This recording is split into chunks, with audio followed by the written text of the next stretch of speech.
سب سے پہلا جو سبب ہے وہ ہے رسولوں کی تکذیب اور توہین. رسولوں کی تکذیب اور توہین، اور یہ دونوں چیزیں بہت اہم ہیں، آج کے کانٹیکس میں بہت اہم ہیں. قرآن کریم کا اگر آپ نے مطالعہ کیا ہے اور آپ نے سیرت پڑھی ہے، آپ نے انبیاء کے واقعات سنے ہیں، تو آپ کو یہ ساری چیزیں معلوم ہوں گی کہ حضرت نوح علیہ السلام کے زمانے میں طوفان آیا کہ ان کی قوم غرق ہو کر رہ گئی، چند لوگ بچے. وہ طوفان کیوں آیا؟ وہ اس لیے آیا کہ انہوں نے حضرت نوح علیہ السلام کی تکذیب بھی کی، توہین بھی کی، یعنی ان کا انکار بھی کیا اور ان کی توہین بھی کی، عذاب آ گیا. ایسے ہی حضرت موسیٰ علیہ السلام کی توہین اور تکذیب کی گئی ایک قوم کے ذریعے مصر میں، تو اللہ تعالیٰ نے طرح طرح کے عذاب میں ان کو مبتلا کیا. قرآن کریم کا ارشاد ہے کہ فَأَرْسَلْنَا عَلَيْهِمُ الطُّوفَانَ وَالْجَرَادَ وَالْقُمَّلَ وَالضَّفَادِعَ وَالدَّمَ آيَاتٍ مُفَصَّلَاتٍ، کہ ہم نے ان کے اوپر یہ 4-5 چیزیں بھیجی. ان میں سب سے پہلے طوفان تھا، طوفان ان کے اوپر، ان کے یہاں بھی آیا. اسی طریقے سے جراد یعنی ٹڈی دل نے ان کی کھیتیوں کے اوپر حملہ کر دیا اور کھیتیاں ان کی تباہ ہو گئیں، تو یہ ایک فائنینشل عذاب تھا ان کے اوپر. اسی طریقے سے قمل کہتے ہیں جو کو، وائرس بھی قمل کے تحت آتا ہے. اسی طریقے سے والضفادع، مینڈگوں کے ذریعے اور خون کے ذریعے ہم نے ان کو عذاب دیا. کیوں دیا؟ حضرت موسیٰ علیہ السلام کے پیغام کا نہ صرف یہ کہ انہوں نے انکار کیا، بلکہ حضرت موسیٰ علیہ السلام کی توہین بھی کی. تو اگر یہ پہلے ہو سکتا ہے تو آج بھی ہو سکتا ہے. یہ کوئی ضروری نہیں ہے کہ اللہ تعالیٰ نے بس پہلے عذاب دے دیا اب وہ نہیں دے گا، ایسا نہیں ہے. اس کی وجہ یہ ہے کہ اس نے خود قرآن میں یہ کہہ دیا. آپ قرآن کریم کی اس آیت کو دیکھیے، جب آپ ایک موضوع کی ساری آیتوں کو ایک جگہ جمع کر کے دیکھتے ہیں تو انسان کی آنکھیں کھلی رہ جاتی ہیں. اللہ تعالیٰ کہتا ہے کہ أَفَأَمِنَ الَّذِينَ مَكَرُوا السَّيِّئَاتِ أَن يَخْسِفَ اللَّهُ بِهِمُ الْأَرْضَ أَوْ يَأْتِيَهُمُ الْعَذَابُ مِنْ حَيْثُ لَا يَشْعُرُونَ، کہ جو لوگ آج برائیاں پلاٹ کر رہے ہیں، برائیاں صرف کر نہیں رہے ہیں بلکہ اس کو پھیلا رہے ہیں، اس کی پلاننگ کر رہے ہیں، مکر السیئات، کیا وہ اس بات سے محفوظ ہو گئے، مامون ہو گئے، اپنے آپ کو محفوظ سمجھنے لگے کہ اب اللہ تعالیٰ ان کو زمین میں نہیں دھسائے گا، یا وہ اپنے آپ کو محفوظ سمجھنے لگے کہ اب ان کے اوپر عذاب نہیں آئے گا؟ ان کے اوپر عذاب ایسی جگہ سے آئے گا کہ جہاں سے ان کو کبھی احساس بھی نہیں ہوگا کہ عذاب آ سکتا ہے. آپ اندازہ لگائیے کہ کیا پچھلے سال فروری سے پہلے، جنوری سے پہلے کسی کو اندازہ تھا کہ ایک وائرس آ جائے گا اور وہ وائرس پوری دنیا کو اپنے قبضے میں لے لے گا، پوری دنیا اس کا شکار بن جائے گی، چاہے وہ مصنوعی ہو وہ وائرس، لیکن بہرحال ہے، اور اس کی وجہ سے لوگ ہلاک ہو رہے ہیں، اس کی وجہ سے لوگ پریشان ہو رہے ہیں، چاہے کچھ بھی ہو، آکسیجن ہے یا کرونا ہے، واٹ ایور، لیکن اس کی وجہ سے پریشانی پوری دنیا میں ہے. آج سے 1.5 سال پہلے بڑے بڑے لوگوں کو جو پوری دنیا کے حالات کے اوپر نگاہ رکھتے ہیں، نظر رکھتے ہیں، ان کو بھی یہ اندازہ نہیں تھا. یہ ہے او یأتیہم العذاب من حیث لا یشعرون. تو یہ جو انبیاء علیہم السلام کی توہین اور تکذیب ہوتی ہے، یہ ایک بہت بڑا سبب ہے کسی بھی قوم کے اوپر عذاب آنے کا.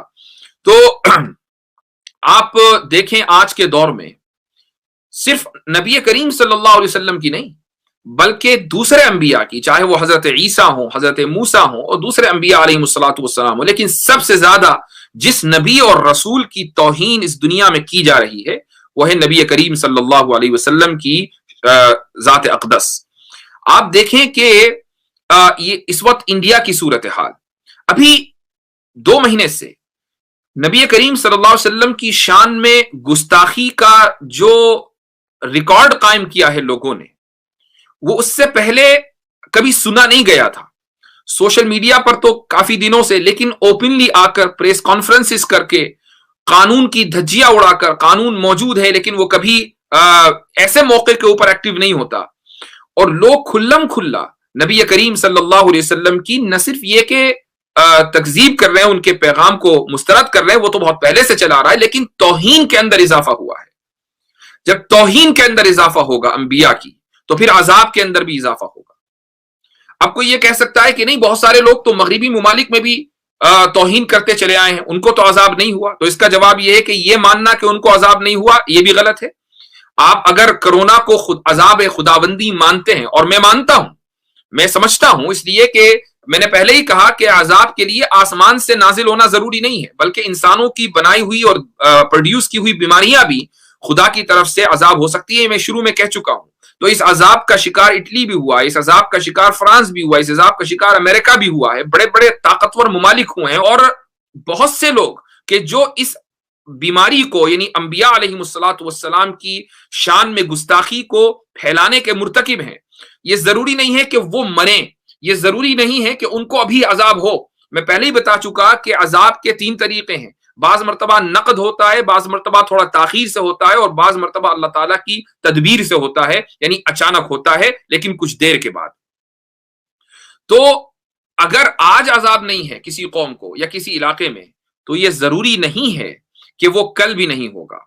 وہ عذاب آج نہیں ہے تو کل ضرور ہوگا، لیکن ایسے لوگ اگر توبہ نہیں کریں گے تو عذاب کے بغیر آگے جا نہیں سکتے۔ یہ لکھ لیجئے، یہ اللہ تعالیٰ کی سنت ہے۔ وَلَن تَجِدَ لِسُنَّتِ اللَّهِ تَبْدِيلًا، اللہ تعالیٰ کے اس طریقے میں کبھی تبدیلی نہیں ہوگی۔ اب میں آخر میں 2 چیزیں ضرور کہوں گا، اور وہ یہ کہ ایک چیز کا تعلق غیر مسلموں سے ہے کہ نبی کریم صلی اللہ علیہ وسلم کی توہین سے جتنی جلدی ہو وہ توبہ کریں اور بچیں، چونکہ نبی کریم صلی اللہ علیہ وسلم کی توہین سے ان کو کچھ حاصل ہونے والا نہیں ہے، بلکہ وہ پریشانیوں کے اندر مبتلا ہوں گے۔